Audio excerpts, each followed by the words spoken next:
Never married, never divorced, but I'm doing a video series on them. How can that be? Stay with me, and I will happily explain.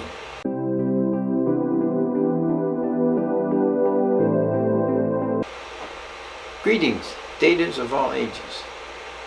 I'm John F. Whitney, author of the book I Do, If It's Equitable, a philosophy for dating and marriage to avoid the potential horrors of divorce. I will be your host and your guide as we discuss the I Do philosophy. This is section 1, video 3 of 3, loose ends before we begin. A dedication.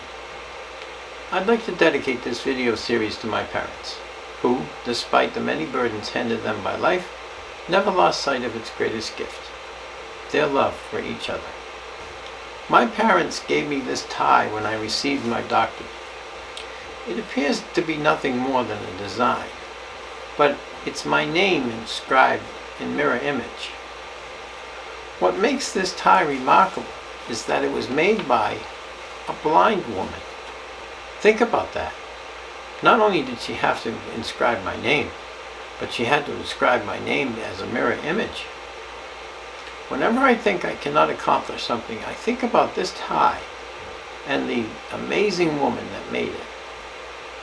I would also like to dedicate this video series to the victims of our current divorce system, the men and women whose lives have been destroyed, the former spouses, attorneys, and others whose lives have been lost to divorce-related violence, but most of all to the children, whose lives are never quite the same once divorce rears its ugly head. Okay, Whitney, you got some splaining to do. A free copy of the book I Do If It's Equitable to the first person who tells me in the comments below where the expression, "you got some splaining to do," came from. I have never been married, therefore I have never been divorced. How then can I do a video series about them? Although never married or divorced, I have seen too many terrible marriages and painful divorces to realize that I do not wish to experience either. Let's look at this another way. I have never had AIDS, but I know I do not want AIDS. And I know what I must do to protect myself from becoming infected by AIDS. Or must I contract AIDS before I can decide to protect myself from it? The same is true about terrible dating, a bad marriage, or a painful divorce. I do not want them in my life. The I Do philosophy is an answer to protecting myself and others from the consequences that terrible dating, a bad marriage, or a painful divorce can bring. Some additional explaining to do. As with everything in life, there are exceptions. Divorces do occur with former spouses parting amicably or as friends. How rare and fortunate for them. In any given relationship, the woman might possess an income or status far superior to that of the man.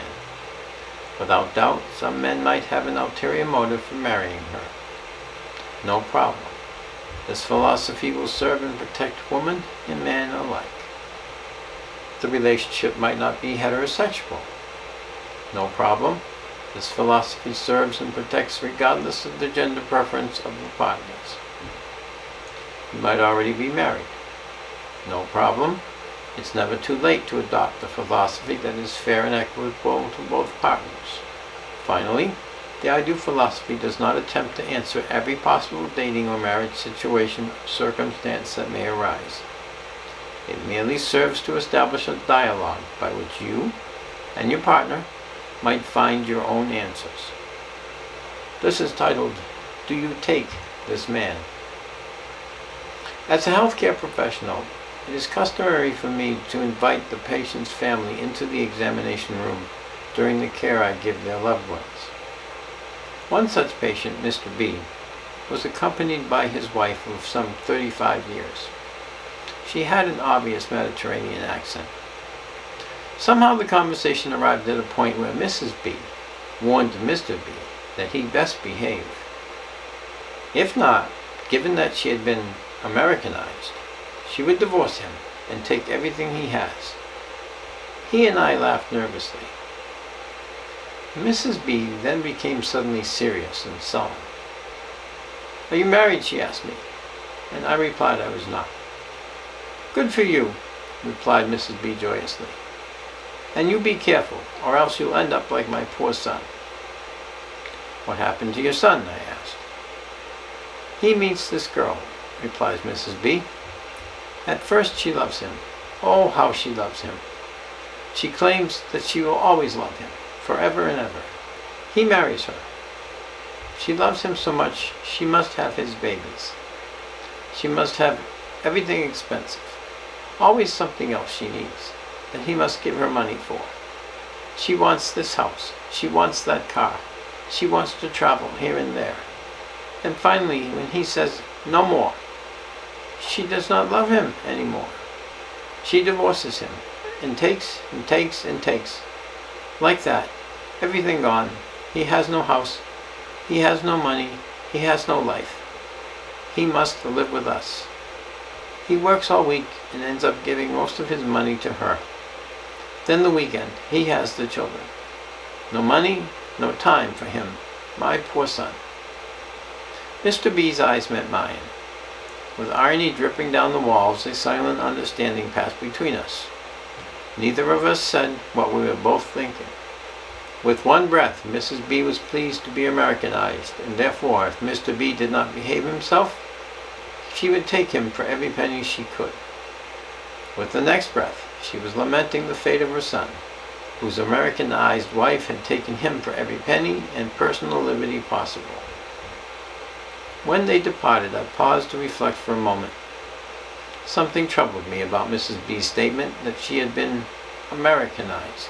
Was it a harmless statement, which merely acknowledged that American divorce and its consequences were radically different or dissimilar to divorce or its consequences that occur in her native country? Or did her statement reflect an undertone of viciousness? That is, to be Americanized meant she learned that in America, divorce and its consequences were tools which allowed the woman to inflict harm, to punish, to take. In the vernacular of my profession, did her statement represent the symptom or the disease? The I Do philosophy in 5 easy statements. I believe in an honorable, fair, and equitable relationship. Do you? I believe that I should retain all wealth, assets, and obligations I acquired before marriage, as you should retain yours. Do you? I believe that marriage should not be a means towards material and/or financial gain. Do you? I believe that upon divorce I have no further obligation to my ex or to maintaining the lifestyle he or she enjoyed with me, unless I choose to do so. Do you? And I believe that children must be loved, nurtured, and provided for in an equitable, fair, and unselfish manner. Do you? This concludes our discussion of loose ends. In our next video, we will discuss what the I Do philosophy is and what it is not. I hope you will join me. If you learned anything of value from this video, please consider hitting that like and share button. Please leave me a comment, especially if you have a problem, an issue, a question, or concern that we might find a solution together. Also, leave me a comment on how you feel I might be able to improve my presentations to you. And finally, if you feel I am worthy of your time and effort, please consider subscribing.